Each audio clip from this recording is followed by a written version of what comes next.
তোমার হাতের আঙুলের নখগুলো কোথায় গেল?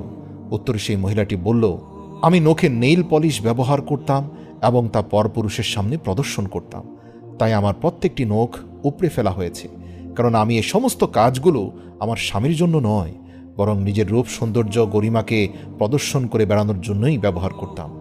আর এজন্যই আমার মৃত্যুর পর যখন কবরে পৌঁছে গিয়েছি, পৌঁছানো মাত্রই আমার সঙ্গে এই সমস্ত ঘটনা ঘটতে লাগলো। আমার চুলগুলো উপড়ে ফেলা হলো, ঠোঁটগুলো কেটে ফেলা হলো এবং আমার নখগুলোকেও তুলে ফেলা হলো। এই সমস্ত কথাগুলো বলার পর সেই মহিলাটি আবার বেহুশ হয়ে পড়ে গেল এবং একটি লাশের মতো শুয়ে পড়ল। এতটুকু দেখার পর লোকটির হুঁশ ফিরে এলো এবং দেখতে পেল সকাল হয়ে গিয়েছে।